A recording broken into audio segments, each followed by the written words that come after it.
Welcome to Gambling with an Edge with your hosts Bob Dancer and Richard Munchkin.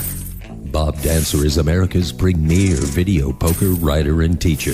He's written 10 books, including Video Poker for the Intelligent Beginner and the best-selling $1 Million Video Poker. He helped develop the computer software Video Poker for Winners, and in 2004 he was inducted into the Video Poker Hall of Fame. Richard Munchkin has been a professional advantage player for over 30 years and is in the Blackjack Hall of Fame. His book, Gambling Wizards, Conversations with the World's Greatest Gamblers, is a testament to the many ways you can succeed at gambling. The goal of the show is that you'll be a more knowledgeable gambler tomorrow than you were yesterday. And now, here are Bob and Richard. Good evening. Welcome to Gambling with an Edge. I'm Bob Dancer. And I'm Richard Munchkin. Our guest tonight is UNLV professor and author David G. Schwartz. We'll be talking about his book, Roll the Bones, which is a history of casino gambling. We'll be talking to Professor Schwartz in a few minutes. In the news, the Peppermill Casino in Reno was fined $1 million for copying data from competitor slot machines and looking at accounting or other data using a widely available 2341 key that all floor people carry around with them all the time. They got caught in something like the 5th or 8th casino they use this key. I'm astounded it took so long to catch them. I figured surveillance or other casino employees would catch on to them before too long. I can understand why a casino would want to know certain competitor data, but going directly and collecting it without permissions is very much over the line. Kind of like I may well want to know whether a particular girl looks like unclothed, but that doesn't give me the right to be a peeping Tom. I could be arrested and jailed for this, although my fine would certainly be less than $1 million. Richard, what do you make of this? It's just mind-bogglingly stupid. I just can't imagine the meeting where some guy said, hey, I have an idea. Why don't we send a guy out to do this? It's just mind-boggling to me. Maybe the casinos think they're so powerful they don't have to worry about the laws. I don't know. I'm speechless. Professor Schwartz, you used to work in surveillance. Do you have any insights into how this could go on undetected for so long? Well, I will say this. I took a course with the Gaming Control Board here in detecting cheating, and it's incredible how quick and easy it is to actually get inside of a slot machine if you've got the right key. So there were some slot cheating scams where people would have a bootleg key and not only would be turning the key to access the data, like apparently was going on in this case, but actually physically opening up the machines and getting in there. And it's kind of amazing how quickly you can do that and then set the wheels and then shut the door and get a bogus payout if you're cheating and the machine's vulnerable to that. So it's, you got to remember the casinos are pretty big places. If somebody's acting surreptitiously and trying to make it look like they're doing something else and they're good at it, it might be hard to catch them. Huh. Does that kind of cheating with slots still go on to this day? I thought that was sort of a thing of the past. My understanding is that any time the door of a machine opens now, basically an alert goes off in surveillance, and normally if a machine is going to be opened, they call surveillance ahead of time to say, we're going to be opening this machine. Well, I'm not aware of it going being that sophisticated, because then anytime they did slot drops or now doing removing the validators, you'd have a lot of alarms go off.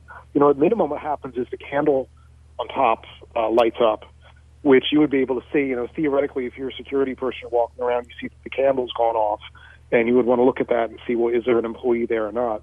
But, back when they were able to do, and now also because of the play history you have on the machines, it's really not going to do you any good. If you reset the reels to a bogus payout, they'll just review the play history and they'll see that that's not the payout it's supposed to be, and you won't get anything. But, back when they were doing this, they were able to get in there pretty quickly and do it. Although today I wouldn't think that this would work again, because they've got a lot of very sophisticated countermeasures that they've developed. But in general, I think if you're doing, and not knowing what happened with this, I think if you're in a casino and you look like you know what you're doing and you're not drawing attention to yourself, that might get you pretty far. Very good. Let's go on.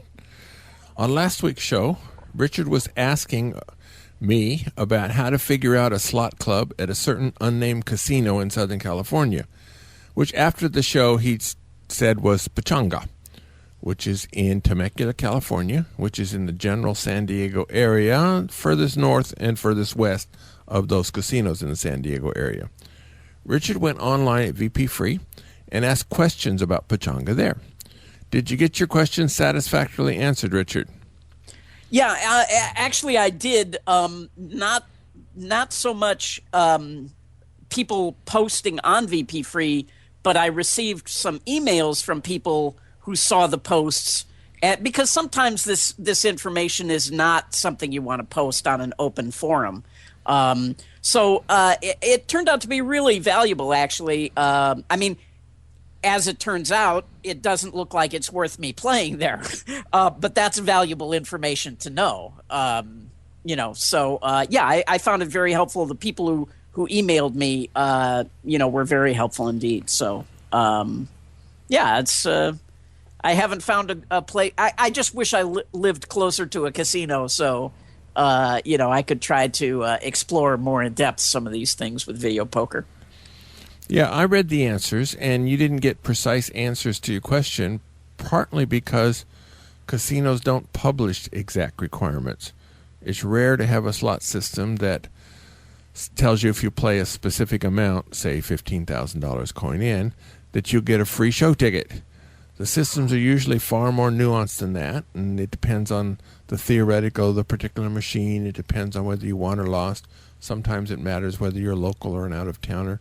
Sometimes it depends on whether or not your host likes you and how much clout that host has. Yeah, that was one of the things I found shocking, actually. Somebody mentioned that it can also matter if you speak with an accent, which I didn't realize that hosts actually had that much power to, at least in regard to what you're getting in the mail. Right. Now, in terms of the show tickets, you were not concerned with the mail, and usually hosts would have minimal input on the mail. But of the people who did respond online, several of the most knowledgeable people on VP Free chipped in. And they didn't give you a roadmap to exactly what you're looking for, but they gave you insight into how they would attack this problem, and such insight is very valuable. Yes. Yeah. I definitely, if I decide to target another place for video poker, I definitely will use it again. All right. The third Nevada online casino is beta testing right now. It's called Real Gaming, and it's associated with South Point Casino. You can play from anywhere in Nevada on PC, Mac, tablets, or smartphones. The software was created from scratch using the latest technologies, which I see as good news and bad news. Richard, what's your take on this? Well, when they first started, they actually came out very early with a free version, and we talked about it at the time. When you're starting from scratch, I mean, basically they were reinventing the wheel, and their free versions, had a lot of bugs and a lot of annoying flashing soft advertising and stuff like that. So I don't know. We'll have to see. I mean, right now, World Series of Poker seems to have more of the business than the Ultimate Poker in Nevada. Ultimate Poker, I think the rake is slightly less, so we'll have to see once they are up and running if their rakes are competitive and if they get the traffic. That's the main thing. Will the people go there to play? Because poker players want choices. They want choices in games and stakes, and you need players.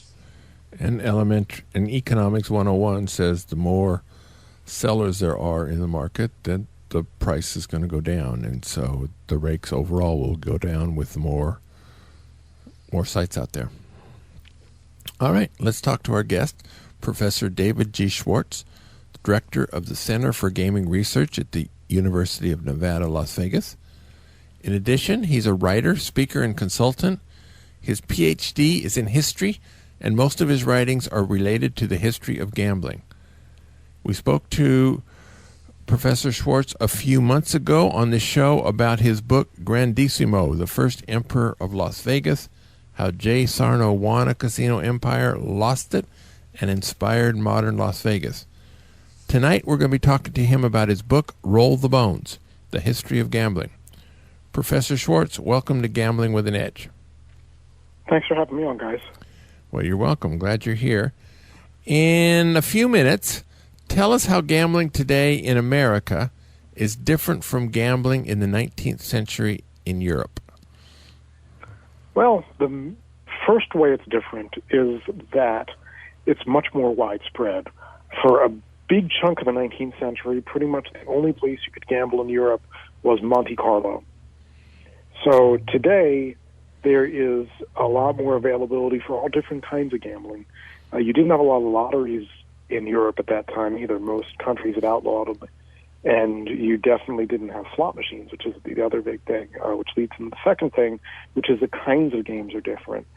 In the golden years of Monte Carlo, so it's pretty much the last quarter of the 19th century, roulette was by far the top game. It had about the position that Baccarat has in Macau today. Everybody wanted to play this game. They had a couple other games, but it was mostly roulette. And roulette was a fascinating game for that time where there was the Second Industrial Revolution was going on. There's advances in science and mathematics. And it's the kind of game that's conducive to gambling systems.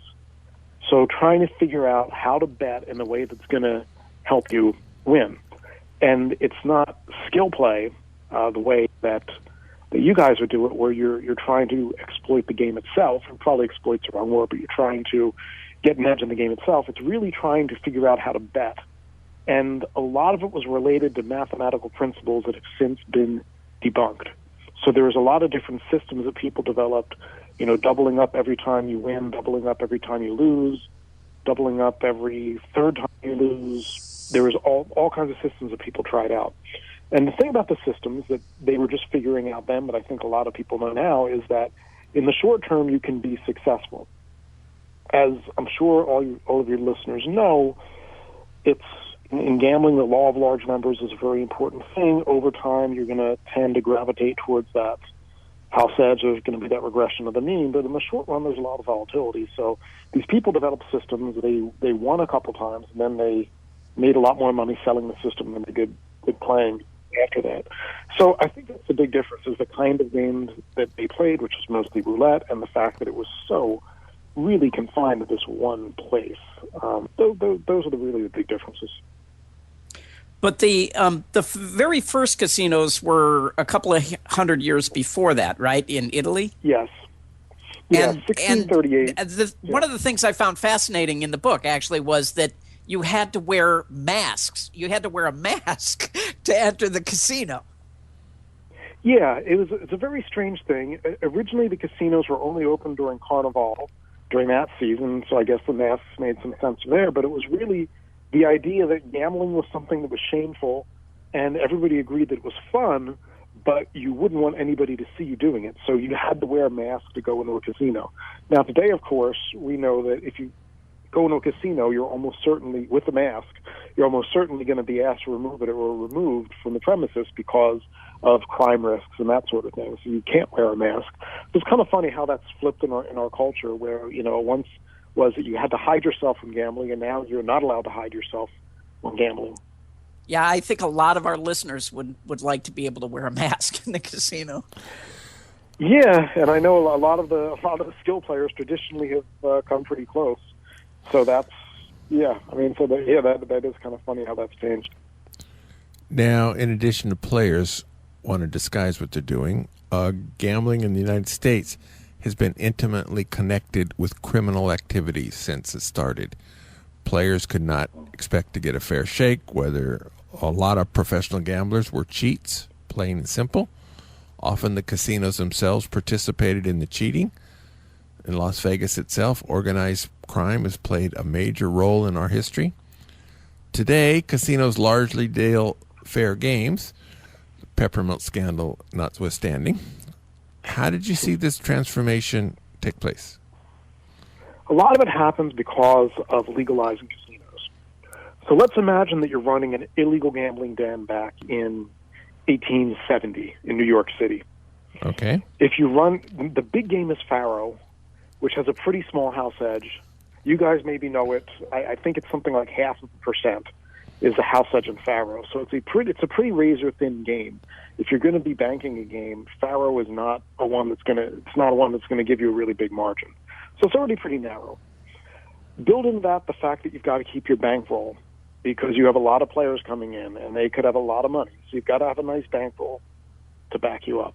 Then build into the fact that even though you're not paying any taxes, what you're doing is illegal, so you have to pay off a lot of politicians, police, and judges and that sort of thing to stay in business. So what happened was if you were running an honest operation, you pretty much wouldn't have the money to pay the graft. And when somebody said, hey, we need some reform, we need to shut down gambling, the people who were paying off the police would say, well, we should go down the block and raid that guy. So the police look like they're doing their job, the judges can hand out harsh sentences, and the people who are paying off everybody get to go on. So in that kind of environment, there's absolutely no competitive advantage to running an honest place. There's none, because you're not going to be able to make enough money to stay in business. When they get out to Nevada, and at first there was minimal taxes, really minimal taxes. I think it was maybe 1% was the first gaming tax, I believe in 1945, but I could be off by a couple of years. The first state tax. Before that, it was licensed at the county level. And again, it was pretty, today's standards, it was very minimal. You no longer had that. You did, however, because you're doing this legally, if you get caught cheating people, you can lose your right to do this. And there is a dispute resolution mechanism in the law. If you got caught cheating somebody in one of these clip joints back east that were illegal, the players really didn't have a lot of recourse because they were doing something illegal. It's sort of like somebody getting defrauded in a drug deal where they think they're buying cocaine and they buy sugar or something like that. You can't really go to the police and say this was supposed to be cocaine, not sugar. It was the same thing with that. So they wouldn't really have any way to complain. So that all changed in Nevada. And this is kind of interesting because it affects the way that Americans gamble. If you look at a lot of the clip joints, they had very basic amenities. They might have a little bit of food, a little bit of drink, just enough to give you something. Sawdust but joints. Generally speaking, even the nice places wanted to get you in and wanted to get you out. They didn't want you lingering around because the games are crooked. They know you're going to lose, and there's no reason for you to hang around because then you're going to see that everybody's losing. And also another funny thing is they did have a lot of marketing back then, and they put money into that. So they'd have shills who you walk in the door, basically you would have somebody called a capper who spots you at the train station and says, hey, I hear there's this great gambling hall. Let's go down there. You walk in the door, and the second that you walk in the door, you see somebody win a tremendous amount of money and take the house, almost break the bank. And you say, oh, my God, this place is giving money away. Now, it turns out that person is a shill. They're really working for the house. So if you have an atmosphere where people are hanging out there habitually, they're going to notice that the same people keep winning. So basically, get them in the door, get them out. With an honest casino where you're giving people a fair shot to win the games, even though those games have a house edge, you need time for that. And the reason why casinos developed to have so many rooms and restaurants and shows and all that is because of the house edge. Picture this: if you're a casino boss in 1950 in Nevada, and you want to keep your players there because in the short run they could get very lucky. Playing craps, playing blackjack, they could get very lucky and take you for a lot of money. You don't want them leaving your property with your bankroll. You want to keep them at the tables as long as you can. And the only way to do that is to give them all these other attractions. So that's why gambling in America, after it was legalized, developed in the way it did. Well, but it did take quite a number of years. I mean, it was still pretty common for cheating to go on in Las Vegas, into the 70s. Yeah, I mean there was, but it wasn't the fundamental basis of the business model. So yeah, I mean it did go on, and certainly there was skimming and that sort of thing. Not quite so much direct cheating of the customers, but there was a lot of skimming and stuff like that going on, which is, I guess, cheating the government, but not necessarily the customers. Although I guess the customers live in the state, they're getting cheated. So that happened, and there's also some of the gamblers had a code of honor and would think it was a blot on their honor if they got caught cheating somebody. Not all of them, but some of them. It all depends. Takes all types. Some of them just want to make money. Some of them are proud of the fact that they're offering a fair gamble, and if the player beats them fair and square, they will pay him that money if it's their last cent. So a lot of different characters. When the first go ahead, Bob. When the first edition of your book came out in 2006, the Wynn Casino had just opened in Las Vegas. It was the latest and greatest and most expensive ever. Las Vegas was the world's undisputed king of gambling.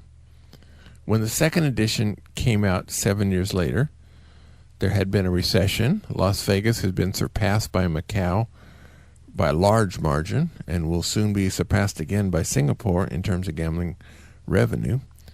How do you see this transforming Las Vegas in the future, if at all? I think in a really big way, and I don't think it's really sunk in yet. Like you said, when I wrote the first edition, really Las Vegas was the place. Macau was just kind of opening up to the American companies, and people weren't really sure what was going to happen. Was it legit? Was it not legit? 7 years later, it was so clear. Obviously Macau is huge. $45 billion in gaming revenue last year with about 35 casinos. About 330 casinos in Nevada in 2013 produced about $11 billion. So the entire state of Nevada is making less than 1/4 of what these 35 casinos in Macau are doing. So that has been the huge shift. The recession also changed a lot about Las Vegas and the way the city runs. I think the average gambler has less money now. So on the gambling side, there's been a much greater shift to the Asian high rollers. So it's fascinating that within less than 10 years, a lot of the basis of Las Vegas has changed. If you look at a place like Wynn, they could get 50% of the business from Asia. Not the company's business, because the company's business is about 70-75% from Macau and only about 30 to 25% from Vegas. But in Las Vegas, they're probably getting about half of their business from Asia. So that's just a huge change.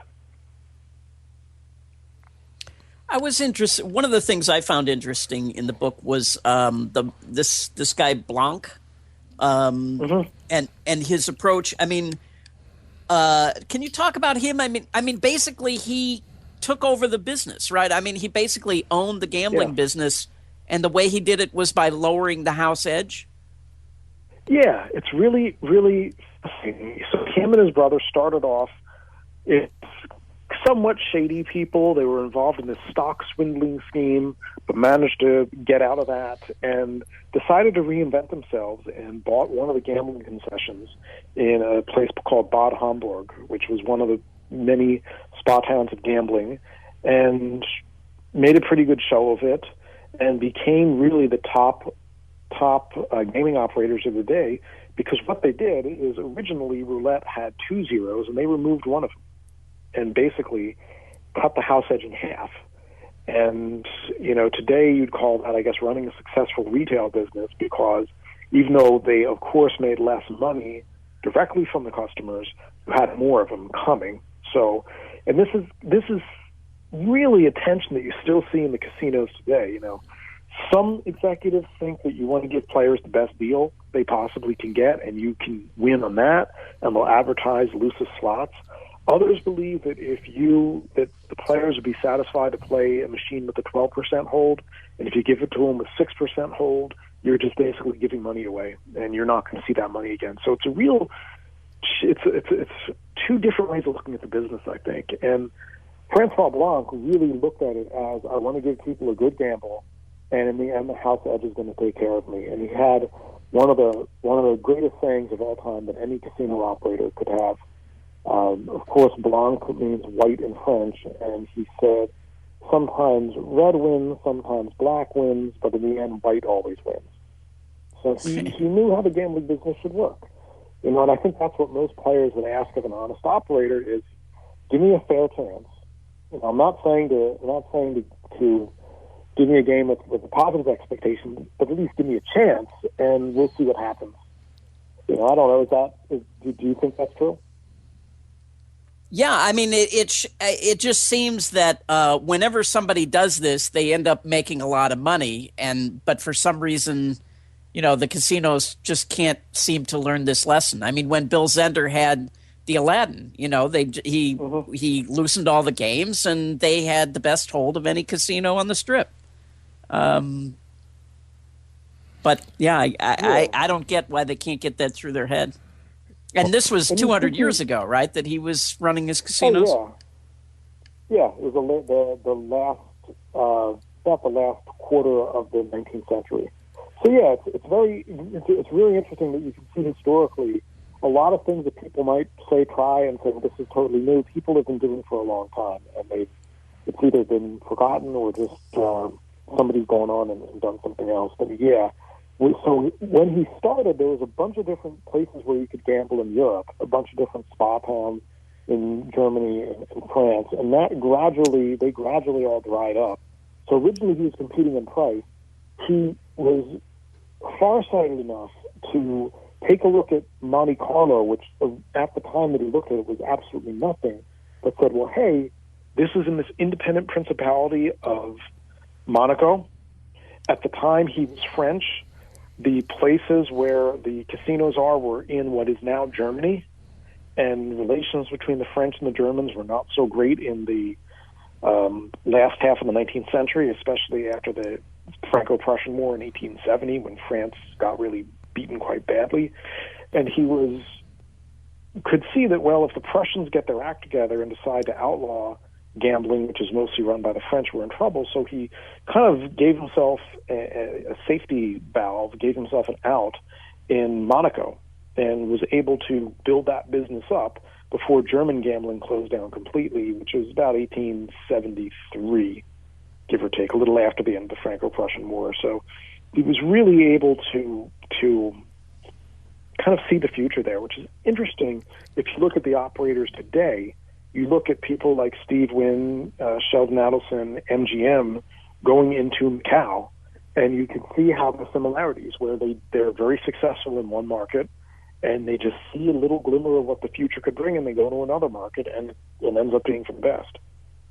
Well, it's also very much what the internet casino operators did in realizing that the laws may change to hurt them, so move everything offshore to the islands in Costa Rica where, they have a haven. Yeah, which is another interesting part about gambling history. So, part of the book is about the legal casinos and the growth of that industry. The other part is about the thriving illegal gambling that's been going on for quite a while. And for most of history, most forms of gambling were illegal. Today in the U.S., really the last remaining big holdout is sports betting, which is fascinating, why that one remains and none of the others do. Mostly the reason is because in the 60s, states were looking to legalize gambling. And it's interesting because in the 50s, when they were studying illegal gambling, they pretty much all said, well, the numbers, which is the lottery type game, this is the worst game, it's the most progressive game, it's got terrible for the player, the operator keeps more than half, oh my God, it's awful. In sports betting, at least, they kind of get a fair shake. And yeah, maybe you could see if you legalize that wouldn't be so terrible because people could win. And it's kind of funny that once they actually got into the 60s and they talked about doing it, which game did every state choose to legalize? The lottery, which is less fair to the player. So the biggest you why they house edge, right?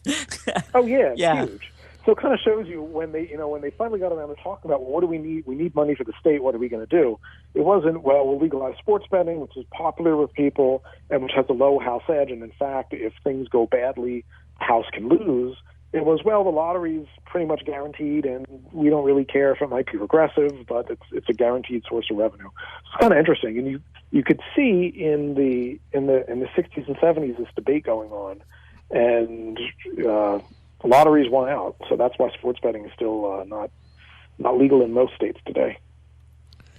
It's not about your book per se, but Bally's Casino here in Las Vegas is shutting down its long-running topless review, Jubilee, for retooling. This show is a classic in Las Vegas history. Since you're a historian, can you give us some perspective as to what topless shows meant to Las Vegas?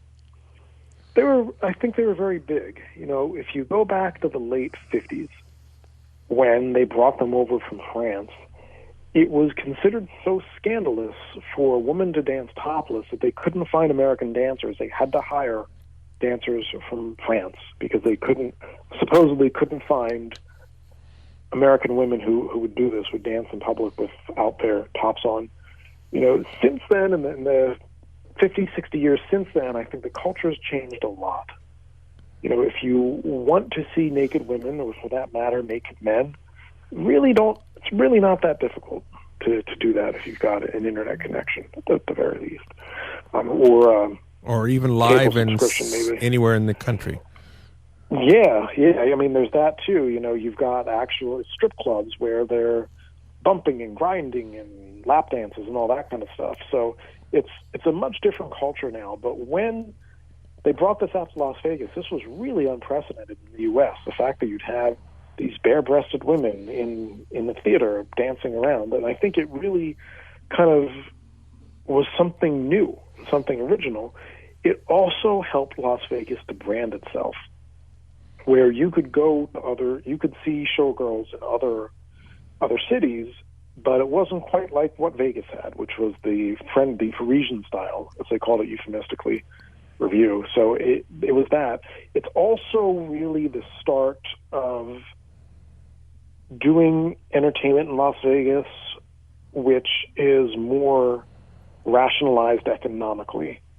Before they started doing this in the mid-50s, they had wars over who was going to get the top headliner, and a lot of people have probably heard the story about how when Liberace opened the Riviera in 1955, he got $50,000 a week, which was huge money. I mean, that's huge money now, so imagine what that was then. So this couldn't go on much further, and they couldn't just keep on bidding against each other for these celebrity headliners. So instead, they said, well, we'll bring the girls over from Paris. If one of them decides she doesn't like it or wants more money, we can always bring over more girls from Paris. So it's really the start of them doing entertainment that's unique to Vegas, but makes a little bit more sense for them economically. And that has continued into the Cirque shows and those kinds of shows, where people don't go to see the headliner necessarily. They're seeing the show itself, so the show itself is the star. I was saddened to hear that the show was going at Bally's, just because it really was the last of the old Vegas shows. It used to be a Vegas show meant, boobs and feathers and just enormous production, numbers. And that was the last of them. I mean, and they literally would sink the Titanic on stage. If for people who haven't seen it, it was truly an amazing thing to see, even with all the kitsch and and all of that. But so it's the end of an era. Those shows are now gone. It is, but they renamed that tower the Jubilee Tower, so they're going to bring it back. I don't know what it's going to look like when they bring it back. Probably I don't think the show has been updated much since it debuted about 30 years ago. So I think they just wanted to give it that little, whatever. The question is, what can you do? Because the articles I read sounded like they were really going to modernize it. I mean, the Titanic is gone and rap numbers are in. So. But the thing is, I don't see how you can modernize that, because you can't. You're not going to outdo Miley Cyrus or something like that. You can't. So the shock factor isn't going to be there. Is it going to be more sophisticated and more sedate and more artistic? I guess you could go in that direction. But it's kind of this kind of show is a weird place in the culture today because, again, you can see stuff that's so much more salacious and shocking and all that. You know, I don't really know where you go with it outside of keeping it kind of as a time capsule of this more innocent time where this was considered shocking. So I'm very curious to see where they go with it. I want to go back to Lotteries for a second. I had always heard, you know, this meme that the American Revolution was funded by lotteries. I didn't see any mention of it in your book. Is that fact or fiction? It's somewhat fact. And the first edition of the book focused on lotteries, bingo, horse racing, and casinos. This one, responding to what a lot of the readers wanted, is just casinos. So it's about the same length, but I just added a lot more casino information, so that's why it's not in this edition. But if you read the first edition, you'll find it in there. They paid for some stuff. You know, I've heard some people claim that it paid for everything. You've got to understand that back then, lotteries were not run by the government for the most part. They were mostly run by private promoters. Somebody would say, you know, a church would say, we want to build a new building and we're going to have a lottery, and they would apply to the legislature, and the legislature would give them a charter to run that lottery. So you had this, but it would be run by a private person. Sometimes the promoters were honest. A lot of the times they weren't. They would collect all the money and then just skip town before holding the lottery. They wouldn't pay people off. So there was a lot of scandals, you know. But before, there were a lot of things that were paid for. You know, there were some things at places like Harvard and Columbia, certainly not the entire college, because if it was, it wouldn't be called Harvard. It would be named for the lottery, because that's where the money would come from. So there's some stuff, I think, you know, some things like roads. Basically what lotteries were they were a way to sell property in a lot of cases, not just money, when you didn't have things like mortgages. So if you're building a house and nobody can afford to pay you in cash for the house, what you can do if you're the builder is you can hold a lottery, and everybody buys tickets for $10, and whoever wins the lottery gets the house, and you get the price of the house. So that's where a lot of the lotteries were. So it's very different from what it's become today. So what was the first, we are about gambling with an edge. So what was the first instance you came across of advantage play? Not people cheating, but people actually getting an advantage over the house. Well, it's interesting because, again, this kind of shows how that line is sometimes thinner than we think. So, for example, a lot of people try to make money with gambling systems in Monte Carlo and lost money. A lot of people try to make money by cheating, and some of them won in the short term. One guy was the first guy to figure out wheel bias and was able to watch the wheels and figured out that this one wheel had a bias, and he was able to exploit that. You know, now, you know, I'll ask you, is that cheating? No, of course not. You know, yeah. So he's just using his eyes. He didn't alter the wheel. He's just watching the wheel. He notices that this wheel is out of alignment and is able to predict where the ball is more likely to play, and he made a ton of money. And what year was that? Don't know the exact year offhand. It was, I think it was sometime around 1880, somewhere in that range. So that was really the earliest, you know, example of that. For that, you know, when you get into a game like poker, obviously that involves skill from the beginning. So you had skillful players.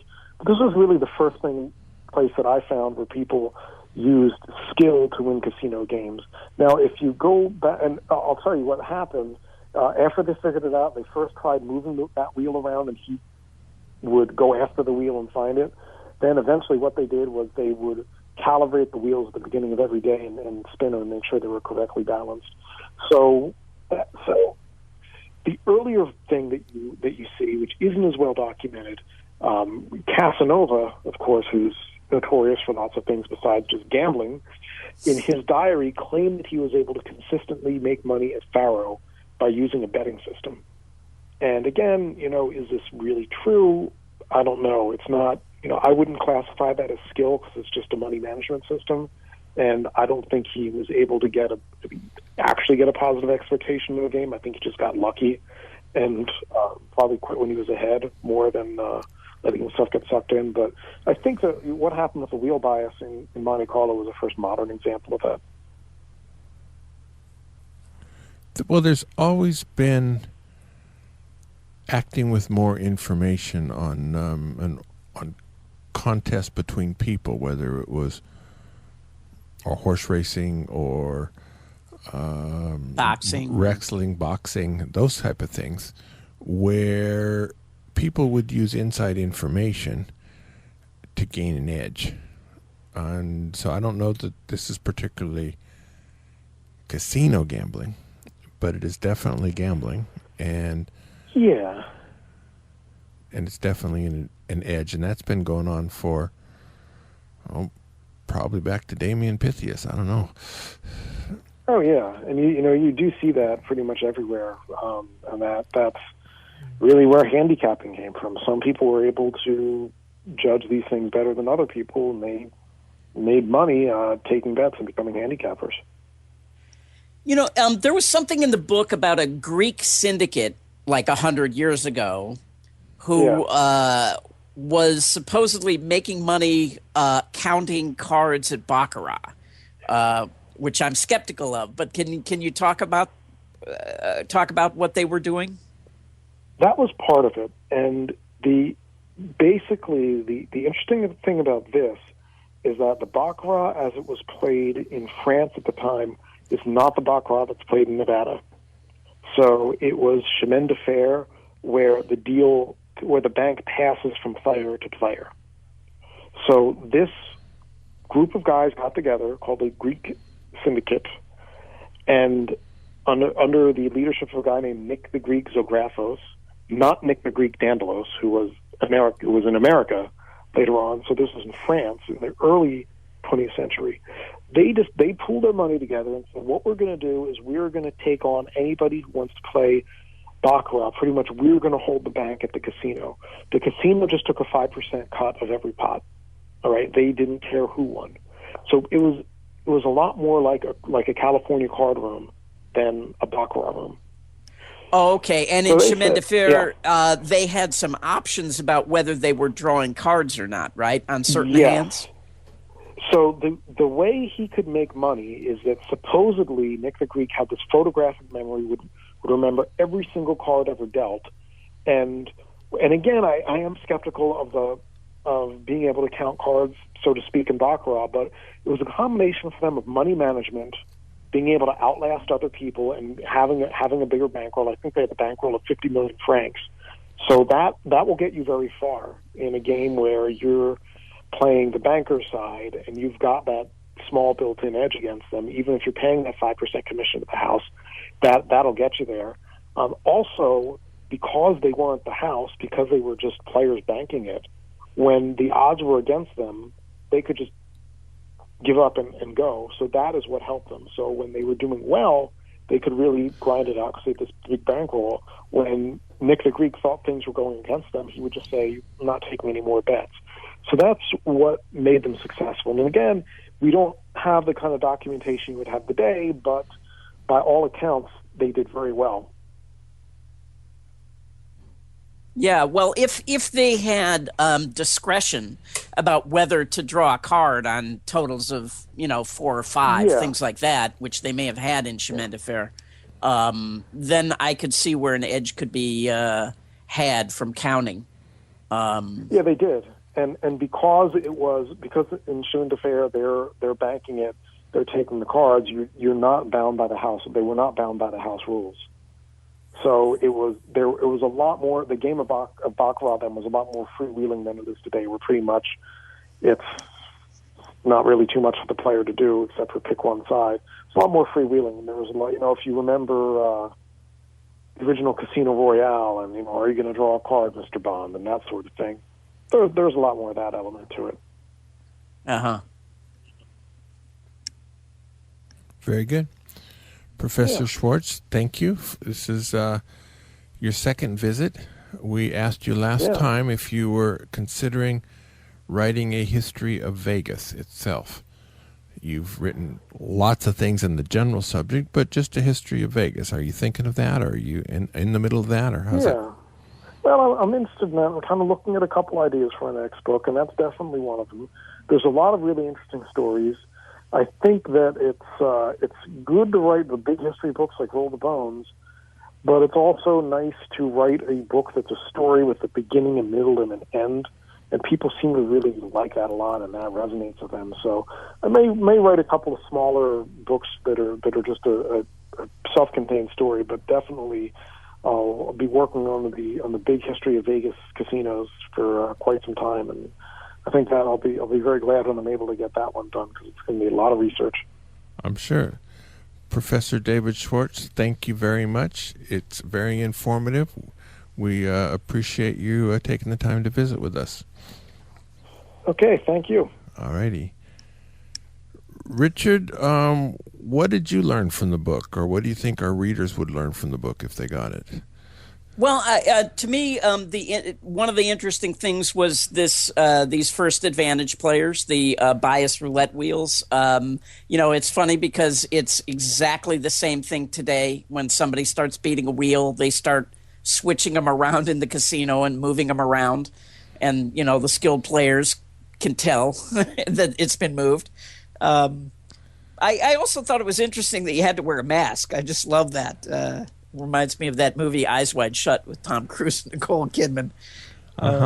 What about you? I knew most of these historical stories because I'm an avid reader, and there's several gambling things that I've read over the years that can't give you titles, and it's nice to get a reminder. I keep picturing when he talks the sections about the American, the Wild Wild West, how gamblers here are presented a little bit differently than they were on Gunsmoke or Rawhide or those kind of places. That was just I suspect those saloons in those cattle towns were pretty wild places. Yeah, and the riverboats on the Mississippi. Yeah. Yes, I actually have a sign that I picked up in New Orleans saying something like, they used to post it on one of the riverboats. It said, "Gamblers and loose women must register with the captain before leaving New Orleans." I always found that an interesting sign to have. Bonnie is not quite as enamored with it as I am. All right. Well, listen, after the commercials, if we have time, I have to tell you my favorite opening the slot machine story. So good. We'll make time for that. South Point has more than 10,000 games, returning more than 99%. That's more than anyone else. In February, they have gift giveaways. The fourth gift, for which you can begin earning points this Saturday, is an 8-piece steak night set. You need to earn 500 points Saturday, Sunday, or Monday, and then you pick up the knives next Wednesday, Thursday, or Friday. Next week's free video poker class is Double Double Bonus Quick Quads. This is the game I play during double point days, and it's the highest returning game in the house in terms of dollars per hour. In addition, arguably it's most fun. There are a few other games in the casino where the edge is higher percentage-wise, but they're only available for lower stakes. It's a heaven or hell game. I play at the $60 per hand $1.10 play version. I've had 6-hour sessions where I've been down 15,000. I've had several 6 or 8 hour sessions where I've been up considerably more than that. You can play for lower stakes, but any version of Double Double Bonus makes for high volatility. It's not a game for the timid. At the Palms, they have completely reformatted their weekly drawings. They're Friday night only, 7 o'clock. You can earn an unlimited amount of tickets. 10 winners each Friday night for a total of $10,000 will be posted. You don't have to be there, but you have to claim it before midnight. If you do not claim it before midnight, the prizes evaporate. So 5-time tickets on Fridays and Saturdays from 8 to midnight, 2 times tickets Sundays and Tuesdays. You're also a guaranteed winner. Sign up for the drawing before 7 o'clock on Friday, and if you don't win, you get $10 guaranteed free play on Saturday. Play, earn, and win. The biggest prizes are $200 Albertsons gift card and a $100 Palms gift card. Smaller gifts are available, and as always, you get to keep the points. Videopoker.com remains the best place to practice a very wide variety of games. Often these games are the best returning games in the casino. They no longer have daily contests, but rather weekly contests and even a monthly contest. The weekly contest, you have a choice of 3 games. This week is 100 play with quick quads, wheel poker, and deal draw. We haven't spoken recently about deal draw poker, so here's a brief description. It's a version of the old classic called double pay poker, where you get paid on the deal and then hold cards on the bottom hand like you would in any triple play, 5 play, or 10 play game, and then you get paid on the draw. It's a 10 coin per line game. In the older double pay version, it was possible to get confused between whether you're in the deal mode or the draw mode, and you could accidentally throw away all your cards without holding any. Now, in this version, if you hold 0 cards while in the draw mode, a box will pop up letting you reconsider it if you want. You can certainly hold 0 cards, but this largely prevents you from accidentally throwing away a hand where you should be holding something. The strategy for the game is exactly the same as a regular video poker game. The return on the deal section, which is strictly luck, is always a little higher than the return on the base game. So if you can find the same pay schedule on a deal draw machine that you would play video poker on, then it's wise to switch to the deal draw. The monthly contest is different than it was before. Now you can play up to 5 100-game rounds a day, and the winner is determined by the total cumulative score for the month. Since today is the 20th, it's not feasible to enter this particular contest this month. But it sounds like your cup of tea. Plan on beginning March 1st and see how it goes. Richard, why don't you tell us who's going to be our guest next week, and then tell us about the slot machine opening you wanted to tell us about. Okay. Our guest next week is Chris McKinley, who there was an article in Wired magazine a while back where he basically hacked OkCupid. And he was a member of a very large blackjack team. And so we're going to talk about this is one of my favorite things, is how advantage play can creep over into your normal life and how to take advantage of other situations besides gambling games. So it was a really interesting article, and he's now put out a book called Optimal Cupid about it. And so especially if you're looking to date, that might be something to read. Right. Okay, so the slot machine story. Make it a 1-minute story. Okay, there's a guy I've been trying to interview for 10 years that has been dodging me all this time. But anyway, back in the 60s, he was part of a team where they would do exactly that, open the slot machines, and he was a very small guy, so he would be the one who would go inside, set all the reels, they would close the door, pull the handle, boom, hit the thing. So they were doing one of those really giant machines, like at the Four Queens. They had it open. He was setting the reels, and a security guard started coming their way, and his teammates just pushed him inside and locked the machine back up. And they left him in there for about 4 or 5 hours before they found it was safe enough to come back and open the machine and let him back out. Did he ever forgive them? Yeah, I guess he did. Wow. It's if somebody played it, I guess the machine was still playable while he was in there? Yeah, he was down underneath the reels in the bottom. So if that was when coins would fall into the thing, so he'd have to get out of the way. Thank you very much, Richard. Go out and hit lots of royal flushes, everybody. Good night. Good night. You've been listening to Gambling with an Edge with your hosts, Bob Dancer and Richard Munchkin. Subscribe to the show in iTunes, and episodes will be delivered to you automatically every week. Archived versions of past shows may be found at bobdancer.com and richardmunchkin.com.